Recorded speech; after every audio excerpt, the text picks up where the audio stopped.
নমস্কাৰ আজি হল বিশ্ব হেপাটাইটিছ দিৱস সেই উপলক্ষে আমি আজি বিশ্ব হেপাটাইটিছ দিৱস আমাৰ যেটো সোসাইটিৰ মাজত আমি এৱাৰনেছ কেম্পেইন কৰিলো কাৰণ 28 জুলাই তাৰিখে বিশ্ব হেপাটাইটিছ দিৱস প্ৰতি বছৰে পালন কৰা হয় কাৰণ হেপাটাইটিছ হৈছে যকৃত বা লিভাৰৰ ইনফ্লামেশন এই ৰোগ সাধাৰণতে ভাইৰাল সংক্ৰমণৰ ফলত হয় A B C D E এই পাঁচটা ভাইৰাছ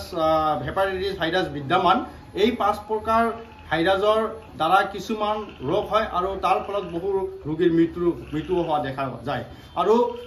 মাতৃ পৰা সন্তানলৈ হেপাটাইটিছ বি সংক্ৰমণৰ মেইন কাৰকসমূহ হ'ল সকলো গৰ্ভৱতী মহিলাই হেপাটাইটিছ বি পৰীক্ষা কৰাব লাগে আৰু হেপাটাইটিছ বি পজিটিভ যি আমাৰ গৰ্ভৱতী থাকে তেখেতসকলে চিকিৎসালয়ত প্ৰসৱ কৰিব লাগে আৰু লগতে নৱজাতকক হেপাটাইটিছ বি যাতে সংক্ৰমিত নহয় তাৰ প্ৰতি লক্ষ্য ৰাখিব লাগে আৰু আমাৰ হেপাটাইটিছ বিৰ পৰা নৱজাতকসকলক সুৰক্ষিত হৈ ৰাখিবলৈ আমাৰ সাৱধান অৱলম্বন কিছুমান কৰিব লাগিব সাধাৰণতে আমি জন্মৰ পিছত বিশেষকৈ 24 ঘণ্টাৰ ভিতৰত হেপাটাইটিছ বি ভেকচিনৰ যেটো পালি হেতু প্ৰদান কৰিব লাগে আৰু হেপাটাইটিছ বি পজিটিভ মাতৃয়ে শিশুৰ জন্ম দিয়াৰ নৱজাতকৰ জন্মৰ সময়ত দিয়া ভেকচিনৰ পালিৰ লগতে হেপাটাইটিছ বি ইমিউনোগ্লোবুলিন যেটো পালি থাকে হেতু প্ৰদান কৰিব লাগে আৰু সংক্ৰমণৰ প্ৰকাৰসমূহ এনেকা ধৰণৰ হয় যে সংক্ৰমণৰ কিয় হৈছে কেনেকৈ হৈছে এটো আমি জানিব লাগিব কাৰণ অসুৰক্ষিত বেজি বা নিডিল পুনৰ ব্যৱহাৰ কৰিলে হ'ব পাৰে আৰু আমাৰ নিচাযুক্ত দ্ৰব্য গ্ৰহণৰ বাবে বহুজনৰ মাজত একেটা বেজি ব্যৱহাৰ কৰিলে হ'ব পাৰে আৰু আমাৰ কি হয় ব্যক্তিগত যেটো ব্যৱহৃত সামগ্ৰী যেনেকুৱা আমাৰ ৰেজৰ ব্লেড নেল ক্লিপাৰ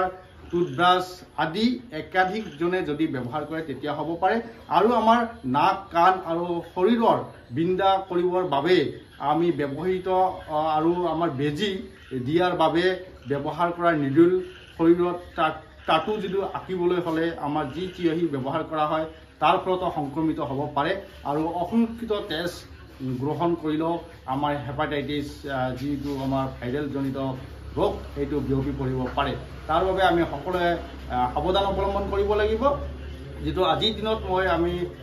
সকলোৱে আমাৰ চিটি টিম মেম্বাৰে সকলো ৰাইজক এইটো সংকল্প লৈ পেলাই আমি সকলোৱে সজাগ কৰিলো যাতে হেপাটাইটিছ বি বা হেপাটাইটিছ ভাইৰাছৰ কি বস্তু কেনেকৈ বিয়পি পৰে তাৰ প্ৰতি সজাগ হ'বলৈ আমি সকলোৱে একত্ৰিত হৈ আজি আমাৰ সমাজত আমি এইটো জনাই দিলো ধন্যবাদ